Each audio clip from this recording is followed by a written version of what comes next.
Pernikahan di atas kertas.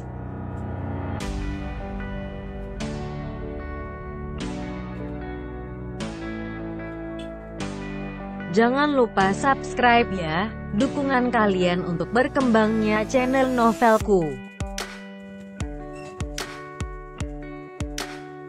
Jangan lupa tersenyum.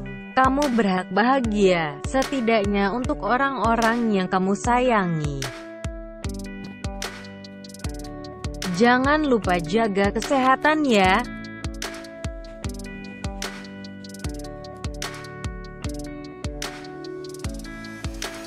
Jangan lupa subscribe ya, karena subscribe itu gratis selamanya.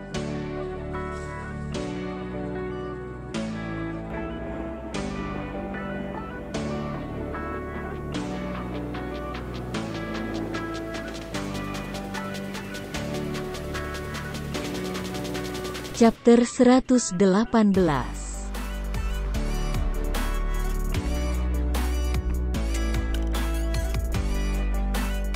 Fauzan terkejut saat mendengar suara senja.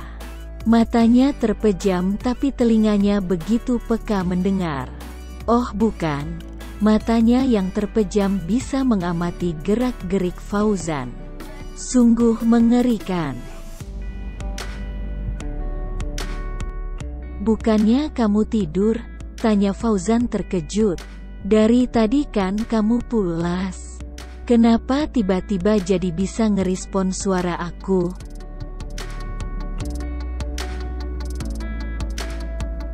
"Sayang, kamu harus ingat, wanita itu matanya ada di mana-mana. Mereka bisa melihat tanpa membuka matanya. Mereka bisa menerka tanpa harus diberitahu. Bahkan mereka juga bisa menghilang tanpa aba-aba, apalagi jika perhatiannya selama ini tidak dipedulikan." Fauzan masih terbelanga saat mendengarkan sang istri berbicara. Kenapa lama-kelamaan sang istri malah jadi lebih galak darinya? Apa karena selama ini amunisi yang diisi ulang selalu membuat gejolak yang berbeda?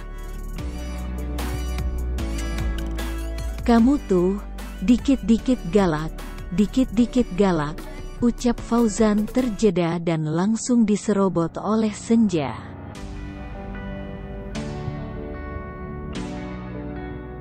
"Galak kok dikit-dikit? Kayak gitu kan? Kamu mau bilang gitu kan?" ejek senja yang mulai tidak mood. "Ah kamu, aku mau diem aja lah. Biar aku gak banyak diomelin sama kamu. Biar aku gak banyak salah ucap ke kamu," timpal Fauzan balik kesal. Dan selanjutnya, ketika laki-laki mulai berdiam tanpa suara, sang wanita mulai merasa bersalah.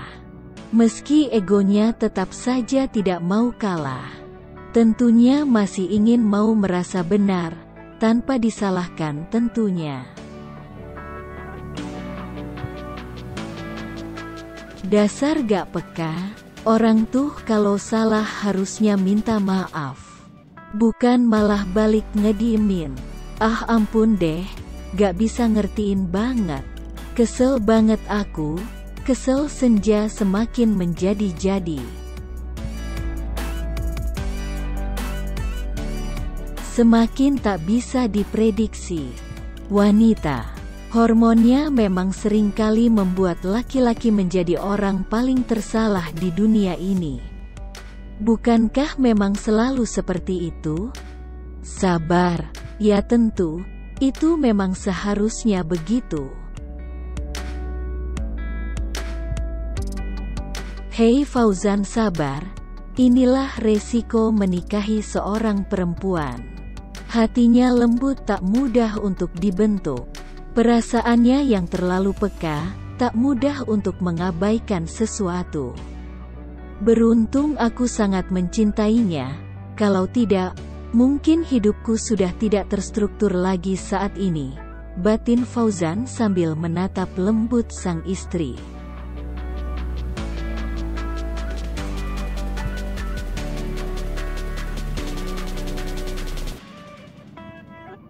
Sang surya kian tergelincir dari singgasananya. Teriknya yang tersisa masih sempat untuk menghangatkan segala hati yang mulai dingin. Peluh-peluh bercucuran menjadi saksi bisu bahwa kerja keras sedang diperjuangkan.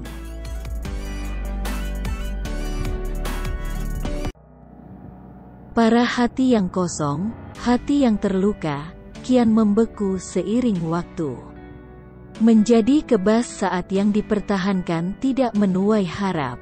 Lalu mulai terbiasa, menjadi kuat oleh keadaan, meski tak sepenuhnya.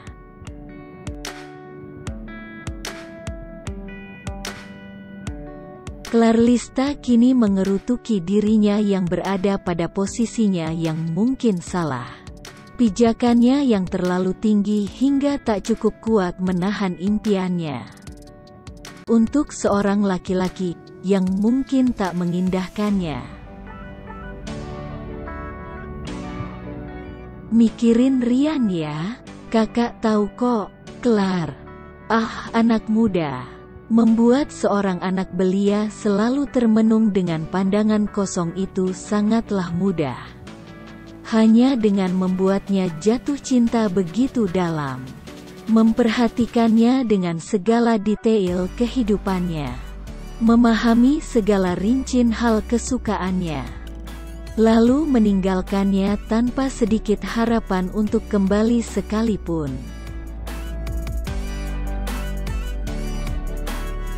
Apaan sih? Seru Clarlista dengan jutek. Lagian kakak ngapain sih kemarin tiba-tiba datang? Kayak hantu. Gak pake nelpon aku dulu, chat WhatsApp aku juga gak. Tiba-tiba nongol, gak pake salam pula.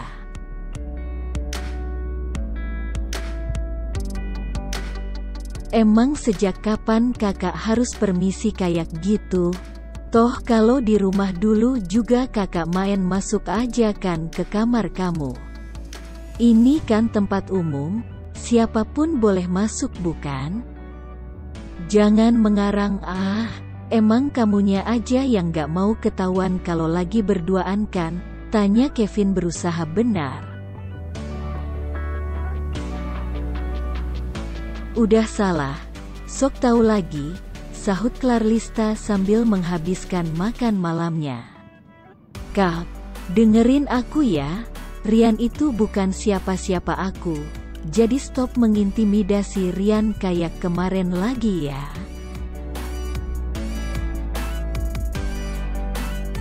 Terlihat cukup wajah Kevin yang kecewa karena ucapan Clarlista.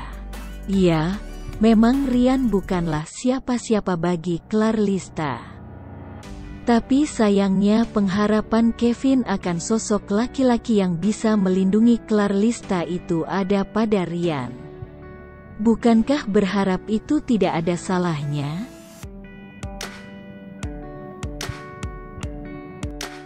Karena jika diingat Kenagan di masa lalu, semenjak istrinya pergi ke surga lebih dulu, Kevin jadi lebih banyak menghabiskan waktunya untuk sendiri. Tanpa kekasih baru ataupun kehidupan percintaan yang lain.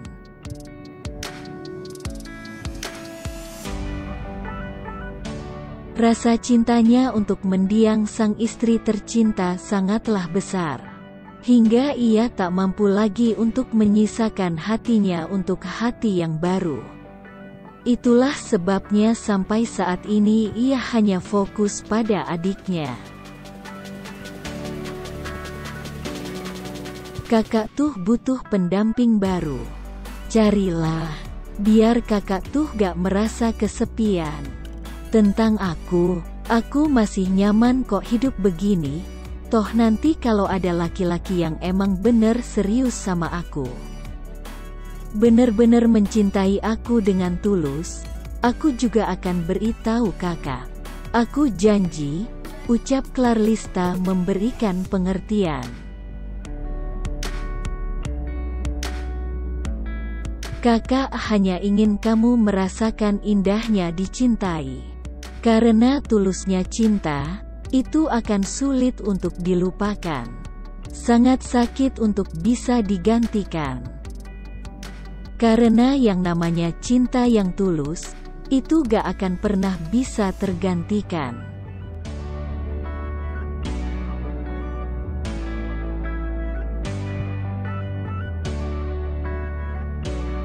Setelah beristirahat beberapa jam, tibalah waktu malam.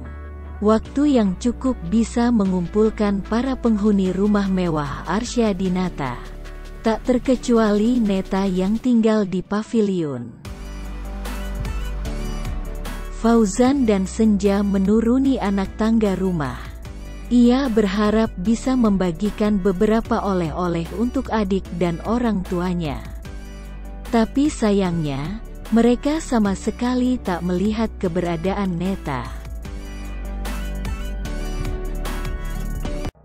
"Loh Mamah kemana, Nes?" tanya Senja menghampiri Agnes dan Haris yang sudah lebih dulu di meja makan. Sedangkan Agnes dan Haris masih saling melemparkan pandangan. Sejatinya mereka juga tidak tahu keberadaan Neta, selain di paviliun. Tapi mungkin ada hati yang terluka. Hingga ia tak tahu bagaimana cara menahan sakit akan luka itu. Tak akan ada obat yang manjur untuk hal itu. Nyonya Neta tadi udah ngambil makanan untuk makan di paviliun aja. Tapi Bibi juga gak tahu kenapa. Tadi waktu bantuin Bibi masak untuk makan malam juga dia lebih banyak diam. Ucap Bi Inah sambil menuangkan air mineral. Fauzan dan Senja ikut-ikutan saling melemparkan pandangan. Tidak biasanya Neta berperilaku seperti itu. Apalagi sampai mengabaikan orang-orang terkasih di sekelilingnya. "Pak, ada ini sebenarnya? Apa ada suatu hal yang terlewatkan udah terjadi? Kenapa kalian gak beritahu aku dan Senja? Rasanya aku jadi canggung berada di rumahku sendiri," ucap Fauzan memulai pembicaraan. "Kemarin aku keceplosan. Aku bilang ke Mamah kalau dalam waktu dekat ini, Papa akan melamar Mamah. Papa pengen rujuk lagi sama Mamah. Tapi aku gak menyangka kalau respon Mamah ternyata malah gak suka dengan hal itu." "Mamah menolaknya Kak," sahut Agnes sambil menunduk.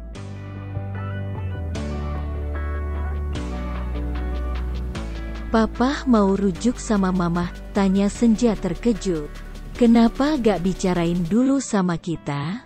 Kan kalau aku sama Fauzan udah tahu, kita bisa sama-sama rundingin ini. Kita tanya dulu ke Mamah. Mamah itu maunya seperti apa, gak bisa langsung bersikap kayak gitulah." Mungkin Mamah Cung terkejut dengan niatan Papa itu.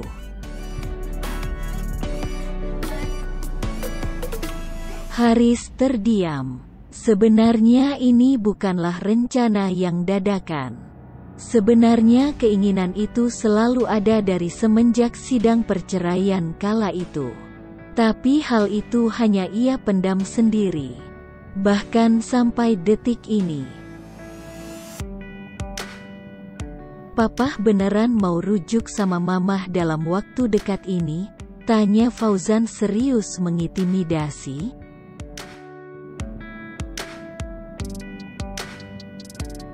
Keinginan rujuk itu udah lama. Bukan hanya dari beberapa waktu dekat ini aja. Tapi sekarang Papa ngerti kok. Papa gak bisa memaksakan kehendak Papa. Papa tahu. Mamah gak akan mau rujuk lagi sama Papa. Papa bukan laki-laki yang diingini sama Mamah kamu. Jadi sekarang, Kalian stop ungkit-ungkit masalah ini lagi ya. Papa gak mau mamah kamu merasa risih tinggal di sini, jelas Haris. Fauzan mengerti betul bagaimana cinta yang tumbuh di dalam hati sang ayah itu begitu subur. Untuk sang ibu, ia juga mengerti bagaimana pengkhianatan tidak mengubah apapun dari yang semestinya ada.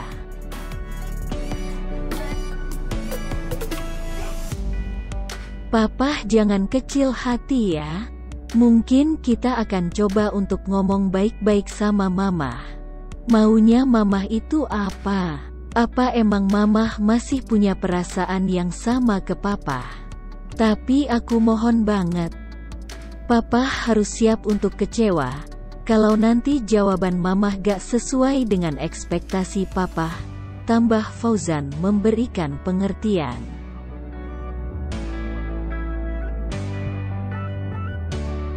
Bukanlah yang namanya harapan akan selalu menimbulkan kekecewaan, apalagi jika yang diharapkan tidak sesuai dengan kehendak Allah. Bukankah manusia hanya bisa merencanakan tanpa bisa menentukan?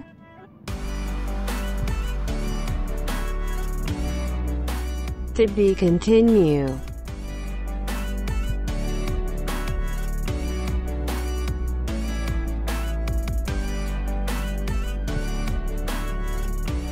Jangan lupa subscribe dan follow Instagramku Yao. Jaga kesehatan selalu.